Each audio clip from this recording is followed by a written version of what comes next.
yo quiero hablar como preámbulo, que pensé hacerlo en una serie de 2 mensajes, para la palabra de la semana que viene.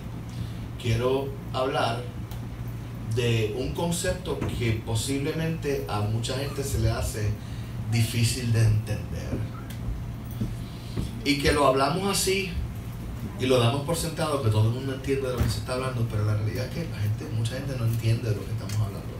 Y es el concepto de el mundo. El mundo. Así que este mensaje de hoy se llama El mundo y nuestro lugar en él. Gracias. El mundo y nuestro lugar en él. Lo más probable, los jóvenes se han preguntado esto, pero también quizás algunos adultos. ¿Por qué razón la iglesia tiene que ser tan diferente al resto de la gente? ¿Por qué se habla con tanto empeño en la iglesia de ser diferente? ¿Por qué no podemos pariciar como todo el mundo? ¿Ah? A mí me gusta el jangueo.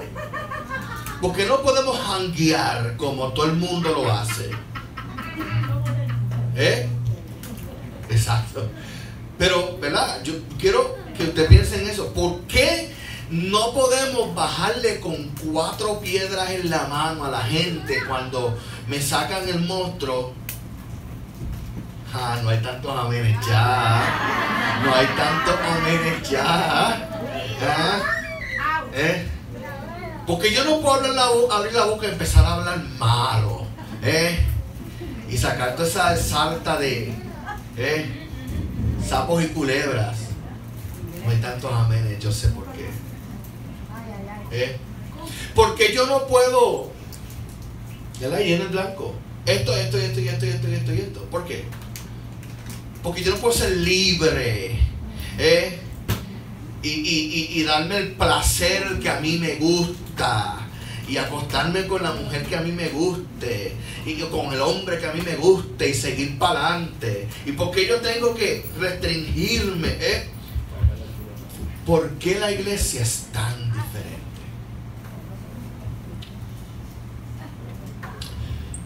Porque el Señor Jesús, cuando Él vino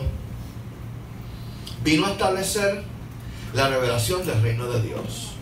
Y cuando Él terminó su revelación del reino de Dios, muere, resucita y asciende a los cielos, Él constituyó un grupo de personas que iban a perpetuar lo que Él enseñó. ¿Qué es el evangelio? Bueno, la perpetuación de las palabras de Jesús y de las obras de Jesús. Entonces, Jesús decía muchas cosas raras. Sí, por eso es que el argumento de que no, Él es un tremendo maestro, como todos los demás, pero era un tremendo maestro. Bueno, que yo sepa, ni Mahoma, ni Buda, ni Confucio dijeron: yo soy el camino, la verdad y la vida. Nadie viene al Padre sino por mí. Hay una exclusividad en Jesús. Jesús no dijo tampoco, ellos no dijeron esto: yo soy la resurrección y la vida.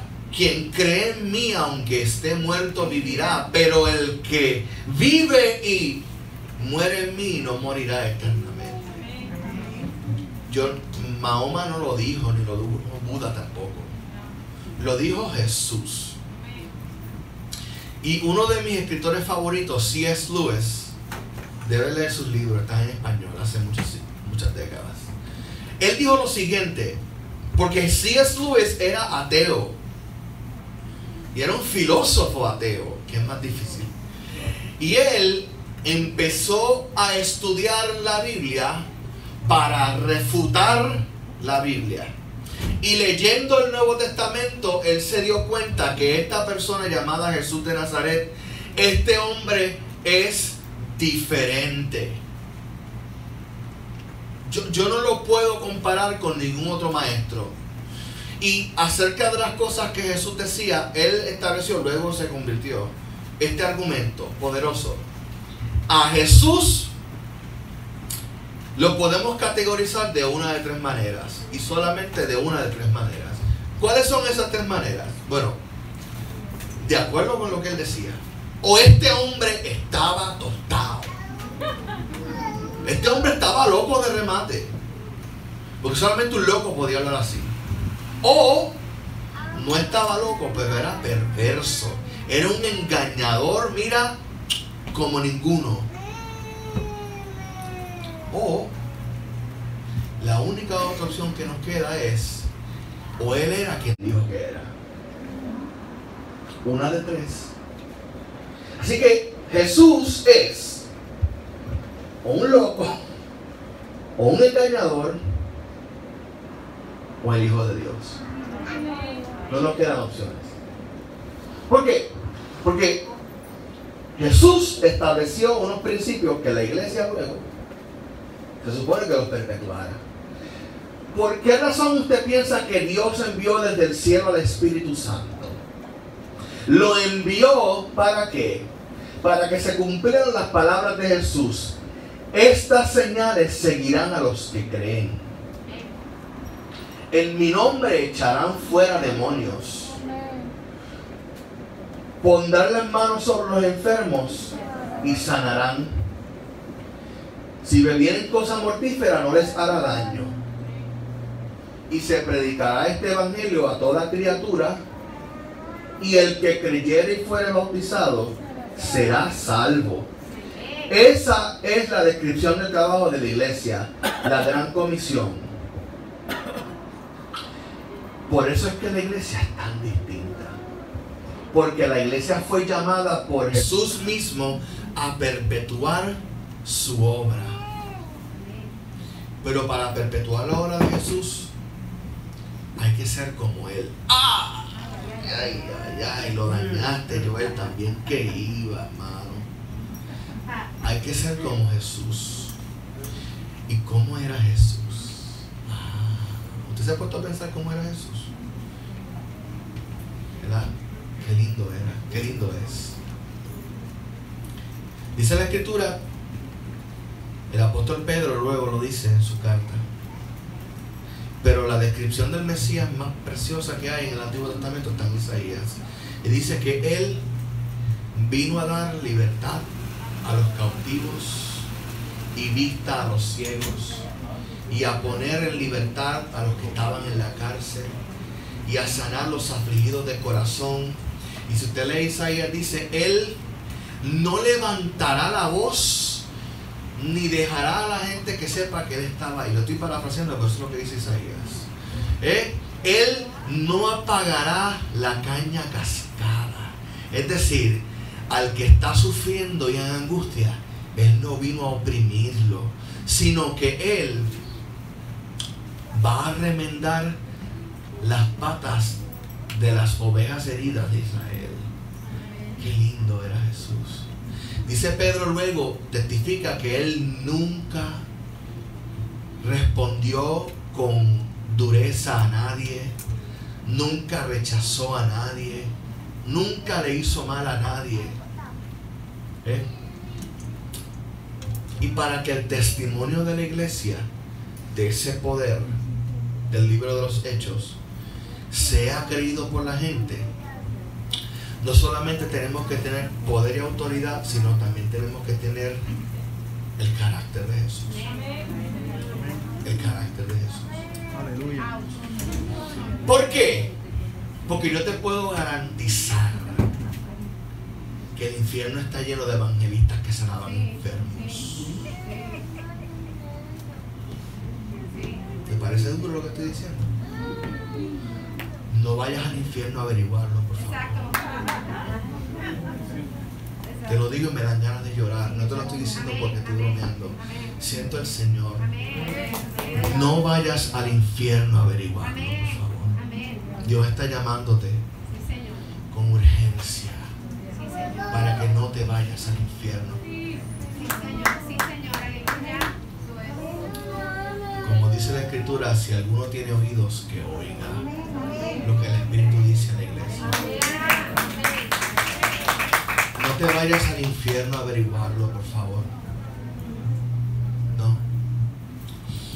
En el infierno hay mucho pastor y mucho apóstol. Hay mucha gente que hablaba lenguas y que imponía manos sobre los enfermos y que resucitaban muertos también. Y en aquel día, dice la Escritura, vendrán a mí y me dirán: Señor, Señor, no hice yo esto, no hice yo aquello. Y el Señor le dirá: ¿y quién tú eres? Yo no te conozco. Apártate de mí, hacedor de iniquidad, al fuego eterno. Ahí será el lloro y el crujir de dientes. ¿Por qué? Porque no es orar por los enfermos y que se sanen. No es reprender los demonios en el nombre de Jesús y que salgan de la gente. No es comerse los vientos teniendo un pico de oro, una predicación y una enseñanza que la gente se va a ver. Eso no es importante. Importante es cómo tratas a tu esposa cuando estás en tu casa y nadie te ve. Y esposa también, cómo tratas a tu esposo cuando estás en tu casa. Importante es qué haces cuando estás solito en el baño. Importante es qué haces cuando estás solito en tu cuarto. Eso es carácter. Importante es, ¿ves? Decir la verdad en las planillas. No andar guiando esplacados por ahí. Importante es sacar el marbete a tiempo. Importante es pagar los impuestos. ¿Sabes por qué? ¿Tú te crees que el Señor no mira tu marbete que está vencido hace 6 meses y estás por ahí guiando, quebrantando la ley, y después quieres venir a orar por la gente? Ay, ay, ay, se puso bien mala esta palabra. Cállate, Joel. Sí, y con el sticker Cristo me ama, yo soy un hijo del rey. Y esplacado. ¿Ah?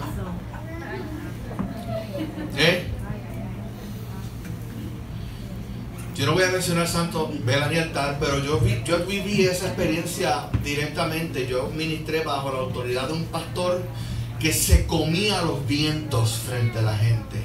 Un pico de oro. Si yo he visto un predicador que es un pico de oro, era él. Y era un abusador en su casa. Eso lo viví yo. Esa gente, ¿sabe qué? Muchacho, la gente los ve y dice: wow, ¡qué unción! Pero una vez dan su último aliento, ellos piensan que van para arriba y se abre el pozo del abismo debajo de ellos. El que tenga oídos para oír, que oiga lo que el Espíritu dice a la iglesia. ¿Por qué? Porque lo que el Señor está buscando es el carácter de Jesús. El carácter de Cristo. ¿Sabes lo que yo hice antes de venir a predicar? Minutos antes de venir aquí. Te lo voy a decir porque no hay ningún problema. Yo fui donde mi esposa después de haber tomado la cena y le dije: ¿sabes qué, mi amor? Perdóname. Porque yo te he hablado un poquito áspero en estos días. Porque no he tenido paciencia contigo. Y yo necesito que tú me perdones, porque yo no puedo ir a ministrar ahí al frente teniendo esa cuenta abierta delante del Señor. ¿Y sabes qué? La cerramos, nos dimos un besito también.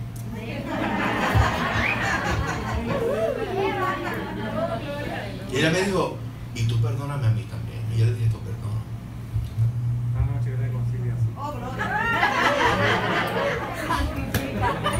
Amén. Esa es mi fe, varón, pero tenemos un hijo chiquito. Y ese no respeta. ¡Ay, cuido! ¡Aleluya! ¡Ay, cuido! ¿Dónde hay cuido? ¿Dónde hay cuido?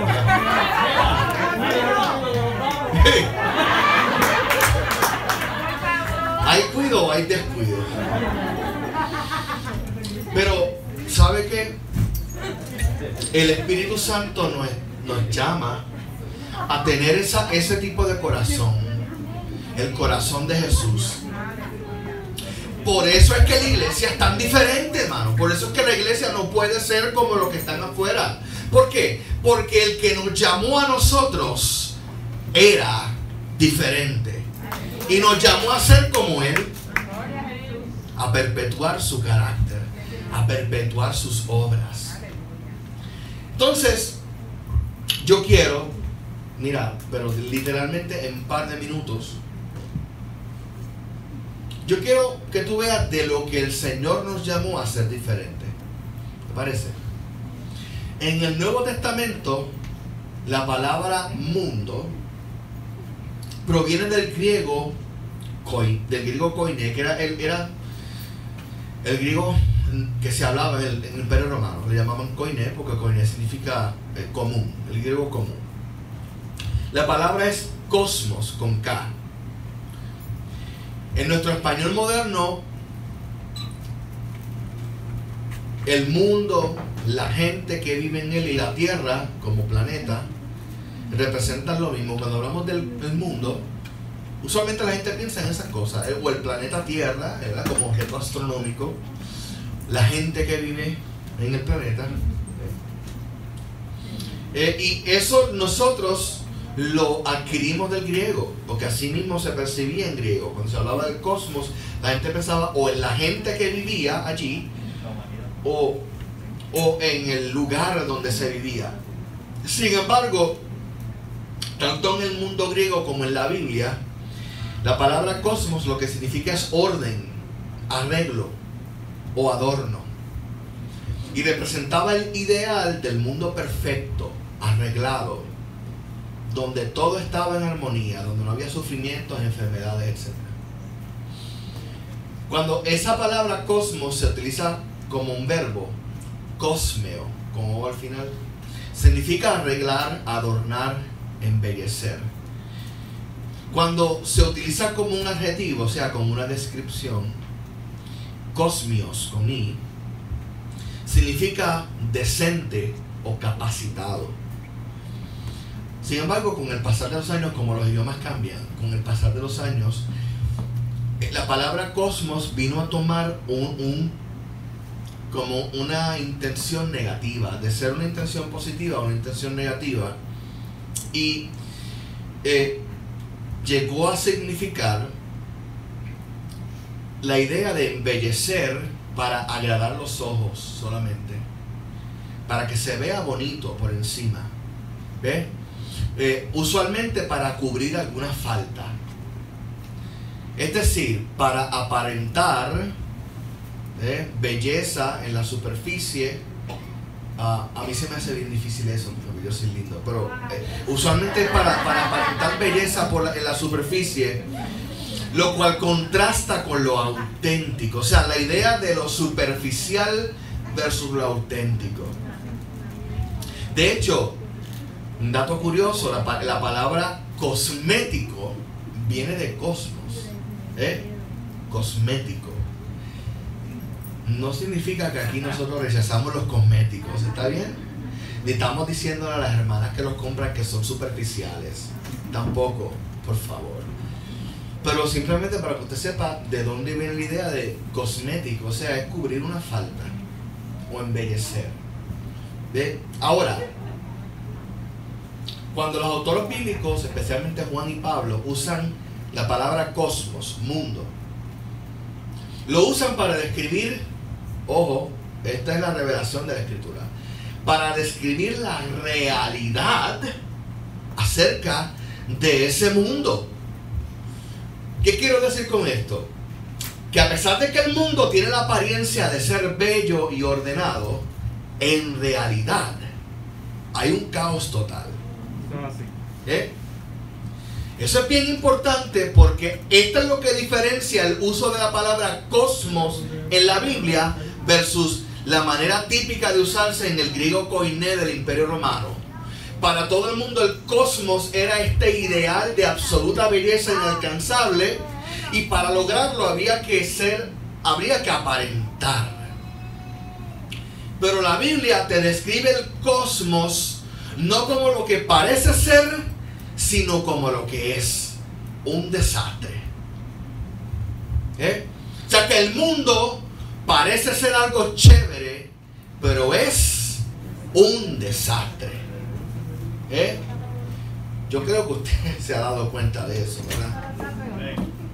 Y cada vez está peor. El mundo, o sea, el cosmos, el mundo nos causa tristeza y dolor por causa de la opresión constante a nuestras mentes, a nuestras emociones, a nuestra voluntad, a nuestros deseos, a nuestras sensaciones y a nuestras pasiones. ¿Por qué? Porque nos causa un desgaste constante. ¿Por qué razón lidiar con el ataque del mundo en la iglesia es tan cansón? Porque es una batalla constante. Lo que me dicen de allá afuera versus lo que me dicen en la iglesia. Lo que me dicen por los medios, pero versus lo que predica el pastor. ¿Ve? En el caso de ustedes jóvenes, espero que estén escuchando claramente lo que estoy diciendo. Lo que me dicen en los medios sociales, en Instagram, en TikTok, en Twitter. Ustedes no usan Facebook porque Facebook es para los viejos, pero los que tienen Facebook, también en Facebook. Lo que veo en YouTube, lo que me dice Netflix, lo que me dice Disney Channel, ¿ve? Que está chévere que un hombre esté con un hombre, está chévere que una mujer con una mujer. Eso está bien, amor es amor y quién se tiene que meter en la cama de otro. Pero el Dios que creó el universo dice otra cosa. ¿Y sabes qué? A Dios le desagrada eso. ¿Qué vamos a hacer? Decirte, olvídate, amor es amor. Después que tú ames a Dios en tu corazón, tira para adelante, gallo bolo. Pero no es así. Porque aunque el mundo parezca estar bien, la Biblia enseña que el mundo es un desastre. Entonces, ¿quién se inventó el mundo? Bueno, originalmente se lo inventó Dios. Porque Dios creó a todas las cosas buenas en gran manera. Te lea Génesis. Cuando Dios miró para un lado y para otro, después que creó el universo, dijo: me quedó chuchi, hermano, qué chévere. Esto es bueno en gran manera. Me imagino que el Padre y el Espíritu Santo se dieron un caballo. Qué bien te quedó. ¿Sí o qué? ¿Por qué no? ¿Verdad? Porque el Padre tiene que hablar siempre así, hijo mío. Y si el Señor le dice a Jesús: caballo, te quedó dura en la cruz, macho. Y le dice al Espíritu Santo: macho, monstruo, qué bravo eres, como tú cambias el corazón de la gente. Eso es vacilando, ¿verdad? Posiblemente no habla así, pero el punto es que, ¿verdad? Hacemos Dios tan religioso que perdemos la perspectiva de lo grande que Dios es verdaderamente, ¿verdad? Pero Dios creó todo bueno en gran manera. O sea que el originador del mundo es Dios. Sin embargo, cuando Lucifer se rebeló contra ese Dios que lo creó, ahí se rompió la bicicleta. ¿Por qué? Porque él empezó a idear conceptos, a idear, valga la redundancia, ideas, ideologías, maneras de pensar, maneras de sentir, con el propósito específico de ir en contra de lo que Dios ordenó. Por eso es, y vuelvo al tema de la sexualidad, y qué bueno que los chamaquitos están aquí, porque ese es el problema de muchas de nuestras iglesias: no hablan de sexo desde el altar y los muchachos se nos pierden allá afuera y empiezan a fornicar y empiezan a irse al otro lado. Y entonces, mano, pero ese muchacho, tanto que se le habló de Dios. Sí, se le habló del arca de Noé y se le dieron pedacitos de papel para que pintara. Pero yo vi algo ayer en Facebook, me voló la cabeza. Paul Wash, no, ¿quién fue? Lo enviaron, yo no me acuerdo por dónde, pero él decía: la escuela desde kinder hasta cuarto año les mete 15,000 horas de educación sensual, mundana, irreverente, idólatra a los chamaquitos. Y usted se cree que con 15 minutos en la escuela bíblica pintando un dibujito del arca de Noé, esos muchachos están ready para ir allá a la universidad para que se los coman vivos? Para que se los coman vivos allá, esos profesores hijos del infierno. que lo primero que hacen es hacer así, apagar la luz. Si Dios existe, que venga y prende esa luz ahora. Y se van del salón y no se pueden ir los estudiantes porque él está afuera sentado en el banquito a ver quién se va. Y después entra así, 5 minutos antes. ¿Viste que Dios no existe?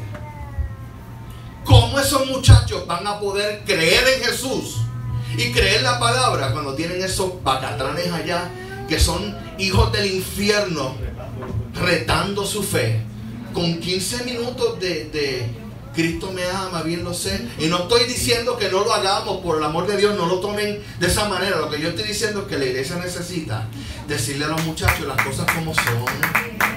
Mira, el sexo es así y es para esto. Y la relación sexual no se puede jugar con ella, porque hace esto y esto y esto y esto y esto. Y a pesar de que allá afuera nos están diciendo que hombre con hombre está bien, Dios dice que es hombre y mujer, una y uno, más nadie. Y dentro del marco del matrimonio no hay de otra. Y si el mundo te dice lo contrario, créele a la Biblia, porque el mundo está al garete. Oh, bendito sea el Señor. Simplemente salga, váyase ahorita al condado y quédese así mirando para todos lados. Y dígame usted que el mundo no está al garete. Esos turistas vienen a Puerto Rico y se creen que son dueños de aquí, del condado, sin mascarilla, sin nada, el garete por ahí, cruzando por donde te la gana. Así que, muchachos, esto es bien importante. El mundo que nos rodea está diseñado para oponer a Dios. Por lo tanto, cuando hablamos del mundo, esta es la definición a la cual quería llegar. Cuando hablamos del mundo, hablamos de un sistema, no del planeta Tierra, ¿está bien? Ni de la gente que vive en él. De un sistema que está diseñado para oponerse a Dios, que es un sistema que juega en muchos flancos a la misma vez. Juega en el flanco de las ideas, en el flanco de los pensamientos, en el flanco de las cosas, en el flanco de las sensaciones. Tu cuerpo es tu cuerpo. ¿Quién te tiene que decir a ti lo que tienes que sentir en tu cuerpo? Pues Dios te dice lo que tienes que sentir. Su palabra lo dice. Lee la Biblia y te vas a dar cuenta. Pasiones. De nuevo, mi cama es mi cama. ¿Quién me tiene que decir a mí? Esa cosa que dice, ¿quién me tiene que decir que por qué se tiene que meter la iglesia en mi cama? Porque Dios se mete en tu cama. Por eso. Y Dios se mete en el baño contigo también. Y se mete en tu carro con tu teléfono. Y se mete debajo de la sábana. Y en el lecho de los esposos. Dios se mete ahí. Dios se mete entre los panas cuando están hablando que piensan que nadie los está escuchando. Y entre los compañeros de trabajo también se mete. Y también se mete cuando estamos bochinchando de los hermanos de la iglesia. Y también se mete cuando estamos hablando malo y maldiciendo. Dios está ahí escuchando. Ok, el Espíritu Santo dice, ok, tiempo fuera, déjame salirme de ti. Cuando te hartes de pecar, regreso.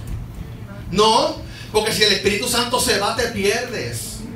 ¿Tú te has puesto a pensar en eso? Por eso es que Pablo dice claramente, no entristezcas al Espíritu Santo. Porque cuando tú estás comiéndote los vientos, pecando, haciendo lo que te da la gana, pensando como un salvaje, el Espíritu Santo está ahí. Padre, tenle misericordia. Este es tu hijo.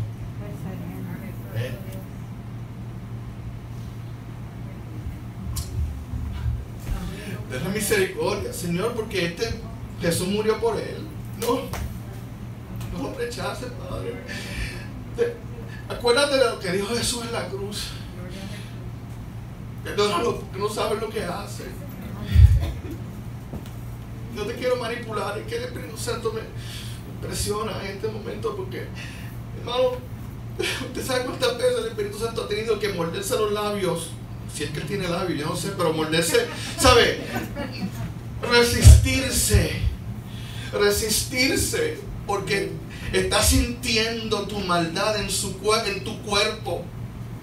Y después él tiene que abrir los oídos y el corazón cuando viene como un pelele después de haberlo hecho y decirle: Señor, perdóname. ¿Y sabe lo que él dice? La sangre de Jesucristo te limpia de todo pecado.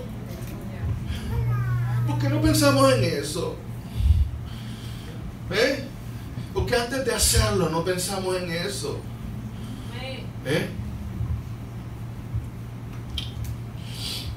De modo que este mundo, como está definido en la Escritura, es nuestro enemigo, ¿sabe? Es nuestro enemigo declarado. Jóvenes, el mundo es tu enemigo declarado. No te la creas. No dejes que te metan las cabras aquí adentro. El mundo es tu enemigo y está diseñado para destruirte, para hacerte pensar que lo que está pasando está chévere, pero poco a poco te va alejando de Dios y alejando de Dios y alejando de Dios, y de repente no tienes a Dios en tu vida y te vas al infierno. Y sabes que ahí no hay break, porque ese es el propósito del mundo. ¿Por qué yo lo sé? Bueno, porque el diablo se encargó de torcer el mundo. Porque nosotros los seres humanos nos aliamos con el diablo. ¿Para qué? Para que el diablo tome el control de la humanidad. Eso fue lo que pasó en el Edén, ¿o no? Que el sacerdote, el encargado por Dios para representarle en esta tierra de manera física, era Adán.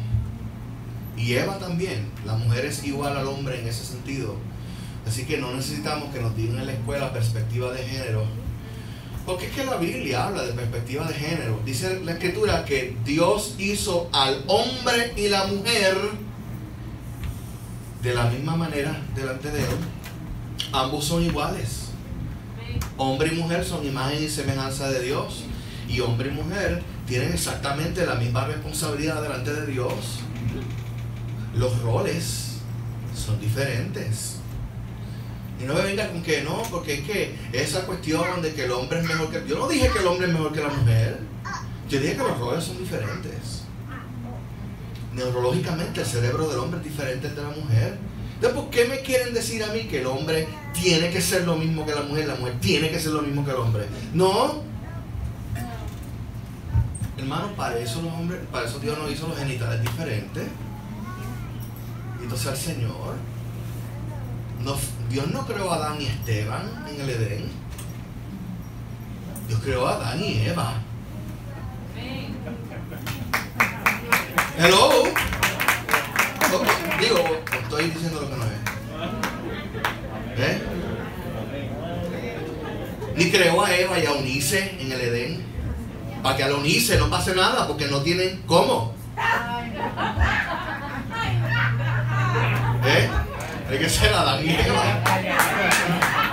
No lo mandaron a Eva y Eunice. Eunice es un nombre. Porque al Eunice no va a pasar nada. Hello. Porque ese es el diseño, hermano. Fíjense que Cristo le llama así. Pero ese es el diseño. Ese es el diseño de Dios. Por lo tanto, de nuevo, no podemos pensar que creyendo lo que dice el mundo vamos a prosperar. Ahora, a las 12:30. Yo quiero leer algunas escrituras. Tengo un montón aquí, pero voy a cortar porque si no nos salimos. Mira, yo quiero que este verso sea el verso base de nuestra plática de hoy. Y está en Juan 17, 14 al 16. Yo quiero que usted lo busque porque es importante leerlo. Juan 14, 17. Juan 17, 14 al 16. Gracias. Aprendí a hablar español con sí. Juan 17, 14 al 16. Si lo encontró, dice amén. Si no, dice espera.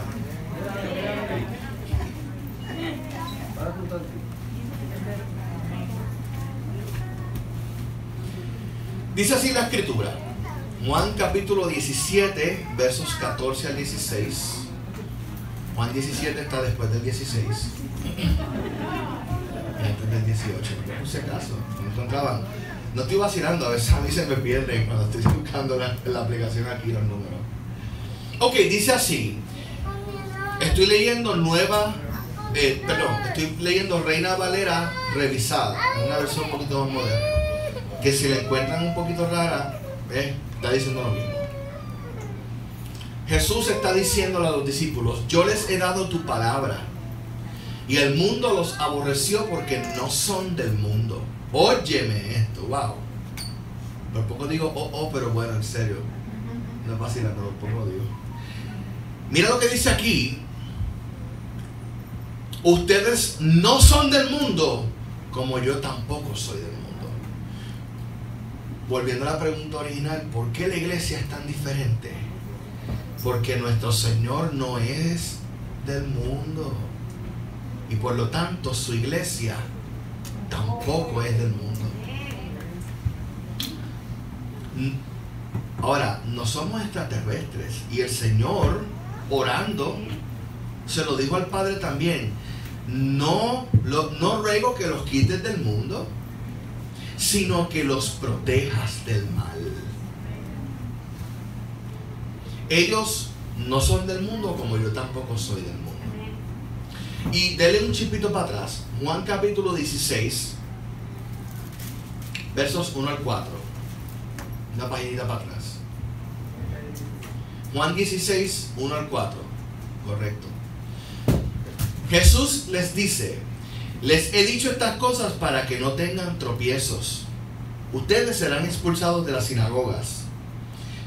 Y llegará el momento en que cualquiera que los mate pensará que rinde un servicio a Dios. Y esto lo harán porque no conocen al Padre ni a mí.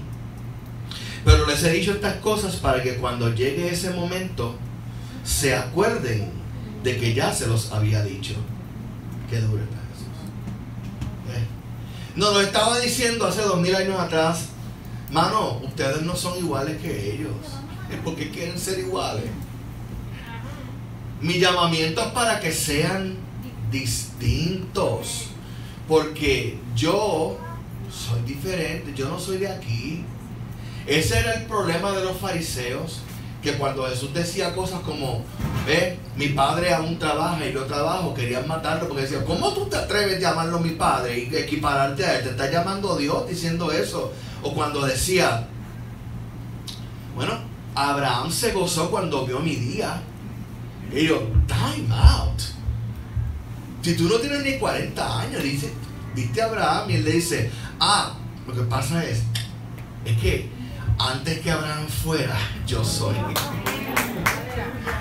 Y ahí sí que se encandilaron, se recogieron piedras para matarlo y el Señor se les escabulló. O como por ejemplo, cuando él empezó a leer el rollo del libro de Isaías en la sinagoga en Nazaret, dijo: hoy mismo se cumplió esta palabra delante de ustedes. Muchachos, se pusieron como unos guabás. Empezaron: tiempo fuera, ¿que tú qué? Que tú eres el Mesías. Ay, chicos, si nosotros te vimos corretear por la calle de Nazaret, nosotros vimos cuando tú estabas con José bregando con la madera y cuando tus hermanitos correteaban. Tú eres el Mesías. Por eso es que Jesús dice la escritura que Jesús no pudo hacer casi milagros en Nazaret por la incredulidad de ellos. ¿Ves? Lo que pasa es que entonces a los discípulos él les decía todas las cosas, y cuando él les hace esta pregunta: oigan, muchachos, ¿quién dice el mundo que yo soy? Bueno, algunos dicen que tú eres Elías, Jeremías o alguno de los profetas. Y el Señor dijo: wow, qué tremendo. ¿Y ustedes, muchachos, quiénes dicen que yo soy? Porque no es lo que el mundo piense de Jesús, es lo que tú sabes de Jesús. Entonces Pedro, iluminado por el Espíritu, dijo: tú eres el Mesías. Tú eres el Hijo del Dios viviente. Uf, qué duro. Yo sé quién tú eres, Señor. Y el Señor dijo, pequeño saltamonte, qué bueno, pequeño saltamonte. Esto no te lo mostró a ti ni carne ni sangre. Es decir, traducción a puertorriqueño, en mí no hay absolutamente nada que te haya podido decir que yo soy el Mesías. ¿Y por qué él dijo eso? Le hace Isaías 53. En él no hay parecer ni hermosura. Lo hemos visto, pero sin atractivo para que lo deseemos. O sea, Jesús era un hijo de vecino como todos los demás. Jesús no tenía un cuerno saliendo por la frente. Jesús no tenía una corona que le salía de la cabeza. Jesús, él no andaba, bueno, él anduvo por encima del mar, pero él no se pasaba andando por encima de los ríos. Él no se pasaba, no, él era un ser humano como nosotros. Entonces, se necesita revelación del Espíritu aquí. Y Pedro recibió revelación. ¿Ve? Tú eres el Mesías, tú eres el Cristo, tú eres el Hijo de Dios. Esto no te lo reveló carne ni sangre, sino mi Padre que está en los cielos, Pedro. Por lo tanto, como Jesús no era de este mundo, tampoco nosotros lo somos. Sí, es verdad, nosotros nacimos de nuestra madre, somos hijos de nuestro Padre. O sea, el Espíritu Santo no te puso a ti en el vientre de tu mamá, como puso a Jesús en el vientre de María. Pero una vez nosotros venimos a Jesús, dice la Escritura, si alguno está en Cristo, nueva criatura es. Las cosas viejas pasaron y aquí todas son hechas nuevas. Cuando el Espíritu Santo iluminó tu entendimiento y cuando tú creíste y cuando tú confesaste a Jesús como tu Salvador con fe y con arrepentimiento de tus pecados, en ese mismo momento el Espíritu Santo engendró en tu espíritu a Jesús. ¿Qué pensaba que iba a decir? ¿Que te engendró a ti? No. Engendró a Jesús en tu espíritu. Y Jesús en tu espíritu transformó tu espíritu de ser un espíritu muerto en un espíritu vivo. De tener los ojos espirituales cerrados a tenerlos abiertos y ver la luz de Cristo. Por eso es, hermano amado, que usted no puede convertir a nadie. Usted testifique de la verdad. La gente creerá cuando el Espíritu Santo lo ilumine. Es así. Así que padres y madres, no pierdan la chaveta con sus hijos. Ámenlos como son y como están. ¿Por qué? Porque cuando el Espíritu Santo haga esto en ellos,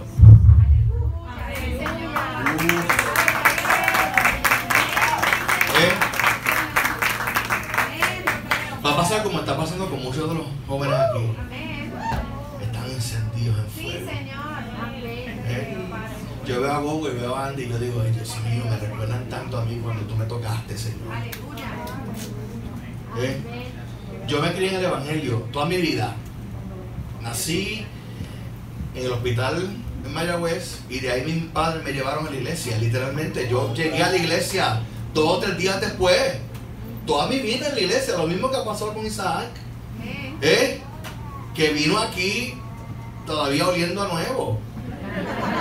Digo, huele a nuevo todavía. Sí. Pero se le está yendo el olorcito. Huele a nuevo, pero ya no tanto. Un poquito menos. Así me pasó a mí. Los viejos míos me presentaron al Señor a los 40 días. Y ahí adelante. Miércoles, viernes, domingo. Miércoles, viernes, domingo. ¿Usted se cree que mi papá me dejaba en mi casa? Entonces quedó y se prende. Y yo también. Papá, que lo hago como ella, pero yo me prendo también. Te lo guarda. Porque es que, mire, No podemos criar esta generación de muchachos blandengues. Ay, es que hermano, estoy bien cansado. Sí, estás bien cansado, pero necesitas a Cristo igual. Vamos a buscarle porque después te acuestas y duermes. Miren, hermano, total, en el verano ellos no se acuestan a las 8 de la noche. Exacto. ¿Cuál es el problema de estar hasta las 9 aquí? Gracias. Cierro paréntesis pastoral. Okay. Entonces, miren, miércoles, viernes y domingo por ¿cuánto? Por 18 años hasta que me fui al conservatorio de música, regresaba los fines de semana. Una vez me gradué, me casé, esa es un parte de mi historia, esa la vieja administración. Pero estamos bajo nueva administración ahora. Tengo que aclararlo. Pero entonces, mire, todos los días de mi vida, y mire, mi hermana, que estuvo hasta mucho más tarde que yo en mi casa, por 21 años, miércoles, viernes, domingo, miércoles, viernes, domingo. Y que no nos hartábamos de ir a la iglesia, muchachos, hasta aquí. Pero ¿sabes qué? Por eso en el día de hoy, mi hermana es pastora y yo soy pastor. Porque aunque nos hartamos de ir a la iglesia en ocasiones, esa palabra nos alcanzó cuando nos fuimos al garete. Nos alcanzó cuando nos fuimos al garete. Porque ¿sabes qué? Yo también me fui al garete. No me fui al garete ni peor ni menor que muchos de ustedes. Me fui al garete. Y Dios sabe que cuando estaba en el lodazal de mi pecado, ¿sabes lo que venía? Los coritos de la iglesia. Mientras yo estaba pecando, en mi mente había un corito, había un cántico de adoración. Y decía, mano, no puedo ni pecar bien. Por eso es que lo que dice el Pastor Santo es verdad. Los que son marcados por Cristo no pueden ser buenos pecadores. No se lo disfrutan. Yo, mano, yo con unas ganas de, ay, Dios mío, es bien malo, ¿sabes? Hasta abajo. Pero no podía, ¿sabes por qué? Porque la mano del Señor se metía hasta lo profundo del pozo y me decía, tú no le perteneces al mundo. Hasta allá abajo, bien brutal. El lodo cenagoso, hasta allá abajo metió la mano el Señor. Vente, mijo, que ahora es tiempo tuyo. Vente, vamos. Yo soy testimonio del Salmo 40. A mí se inclinó y oyó mi clamor y me sacó del pozo cenagoso y puso mis pies sobre peña y enderezó mis pasos, porque si el Señor no hubiera enderezado mis pasos, brother, ay. Y literalmente puso en mi boca un cántico nuevo. ¿Tú sabes cuántas veces yo he abandonado el ministerio de alabanza? Esto no lo sabe nadie aquí, ni mi esposa. Yo me he quitado del ministerio de alabanza un fracatán de veces. Yo le he dicho como Jeremías al Señor, no voy más. Y he dicho, no vuelvo a cantar, no vuelvo a tocar, no me interesa. Pero una noche, tocando un guiso de salsa en el Hotel Marriott, cuando todavía tocaban las orquestas completas, yo me sentí como una cucaracha en un baile de gallina. Yo dije, ¿qué rayos estoy haciendo aquí? Sábado en la noche, llegué a mi casa y ¿sabes qué? Empecé a llorar. Yo dije, no vuelvo a tocar para el mundo. Ese fue el último guiso que toqué. Y me pagaban bien. Y al otro día me fui a la iglesia y dije, no. Falté a un ensayo, falté a 2, falté a 3. Me llamaron, mira, mano, pero estamos esperándote. Y yo dije, no, mano, no voy. Ah, pero ¿por qué? Me dio problema decirlo, se lo confieso. Pero le dije que voy a enderezar mis pasos con el Señor. Yo no voy a seguir tocando de afuera. Yo no toco más. Pero mi intención era ser un pianista profesional. Para por el ministerio. Yo no quería saber del ministerio.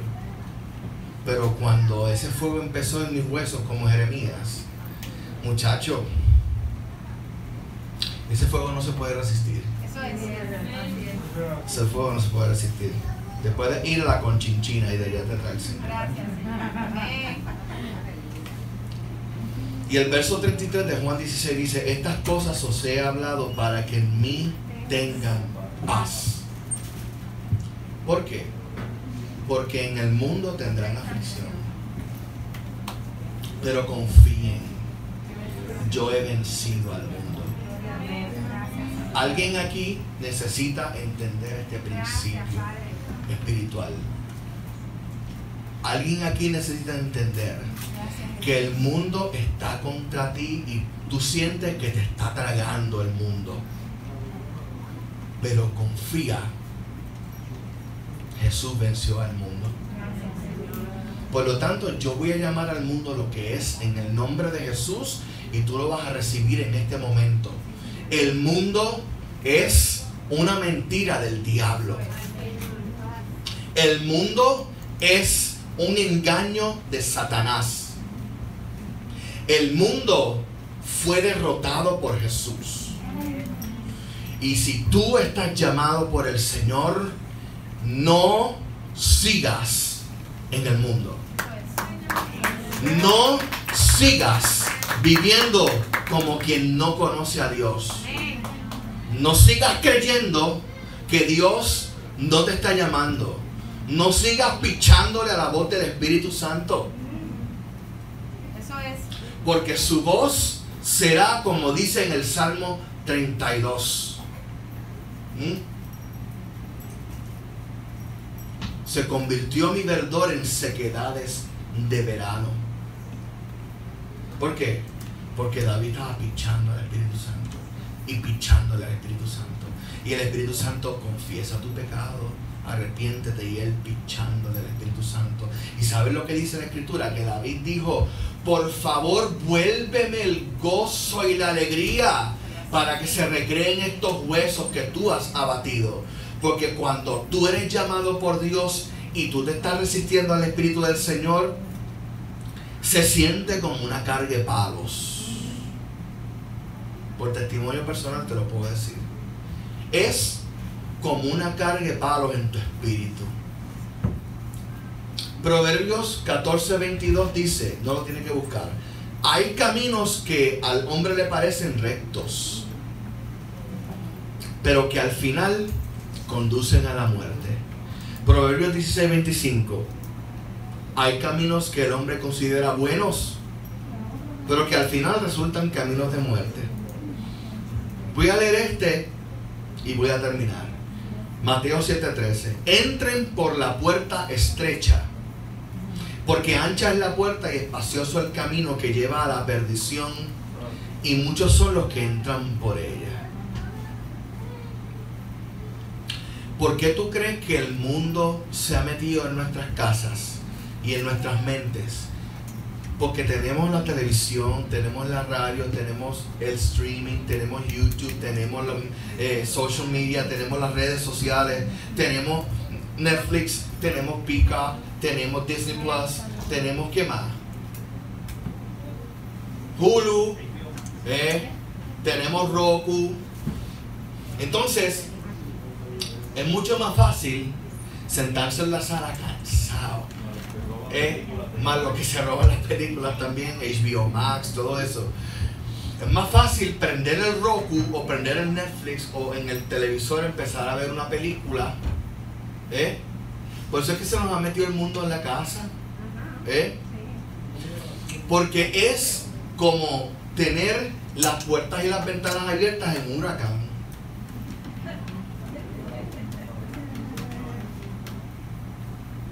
Todas esas plataformas son el huracán María. Y nosotros pretendemos que con las ventanas y las puertas abiertas yo tengo fe que el Señor me va a guardar dentro de mi casa, las puertas espampanadas así, todas las ventanas abiertas, y yo estoy en el balcón comiendo fresquito porque hace calor. No, hermano, dice la Escritura que el hombre sabio ve el peligro y se esconde, pero el necio sigue para adelante y recibe el daño. Jesús lo dijo de esta manera en esta parábola: El hombre sabio edifica su casa sobre la roca. Y vienen los vientos y las aguas y chocarán contra esa casa, pero no caerá. Pero el hombre necio se pasa viendo Netflix, se pasa viendo Facebook. ¿No es eso lo que dice? No, lo dice de esta manera. Establece su casa sobre la arena. Y cuando vienen todas esas cosas, se cae la casa y grande es la ruina. Termino. A propósito, al principio omití 3 versos muy importantes en el pasaje de Juan que leímos. Y lo hice a sabiendas. Vamos a terminar leyendo el primer pasaje que leímos, Juan 17, 14, pero lo vamos a extender hasta el 19. Porque yo quiero que usted vea cuál es el antídoto que el Señor Jesús nos ha dado para el embate de este mundo. Mira lo que dice la Escritura. Juan 17, 14, pero esta vez hasta el 19. Dice: yo les he dado tu palabra, y el mundo los aborreció porque no son de este mundo, sino que, como yo tampoco soy del mundo. No ruego que los quites del mundo, sino que los protejas del mal. Ellos no son del mundo, como tampoco yo soy del mundo. Y estos 3 versos son los que no leí. Santifícalos en tu verdad. Tu palabra es la verdad. ¿Tú quieres resistir el embate del mundo? Métete en la palabra. Ay, Joel, pero es que eso no nos dicen todo el tiempo. Yo me paso leyendo la Biblia. Sí, no pasa nada. Ah, pues léela más. Léela más.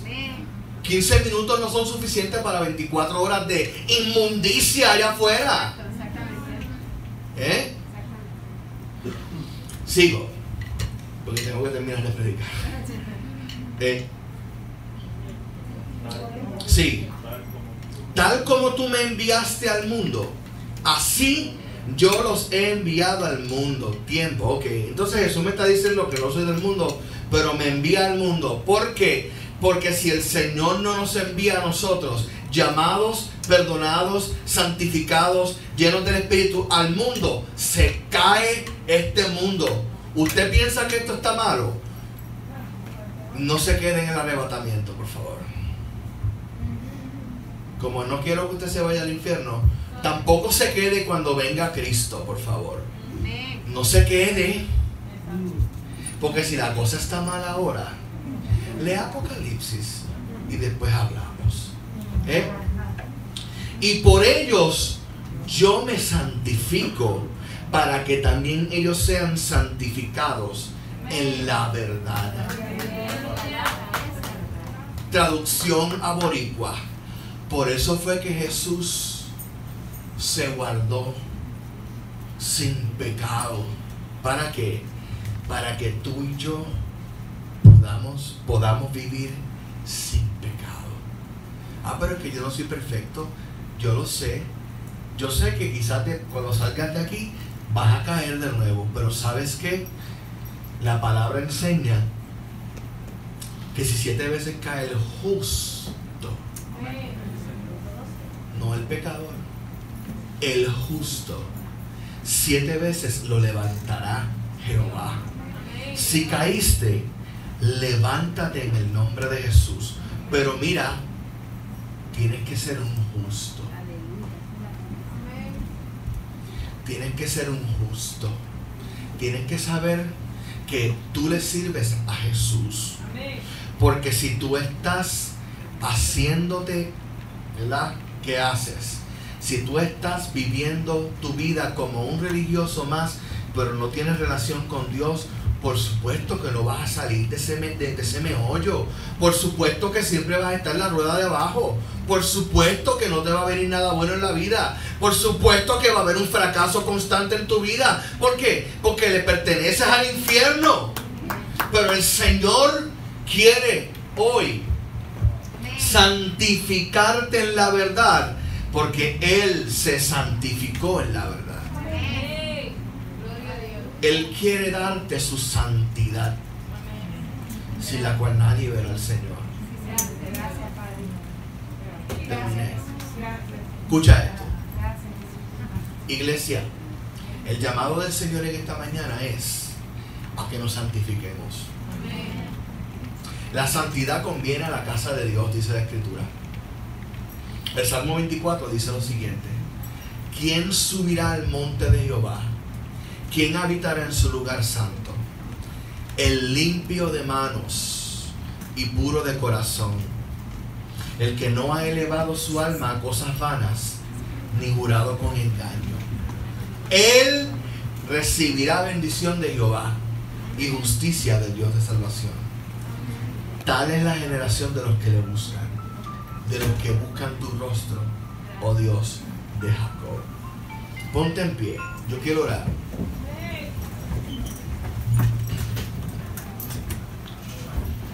Yo creo que el Espíritu Santo ha hablado fuerte y claro a nuestras vidas hoy, empezando por la mía. Yo creo que el Espíritu Santo está requiriendo a esta iglesia que nos santifiquemos en su verdad y que abandonemos el mundo y que abandonemos nuestro pecado y que abandonemos nuestras tendencias y que le creamos a Dios.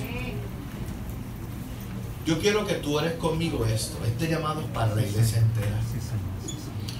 Dile: Señor, yo necesito tu santidad,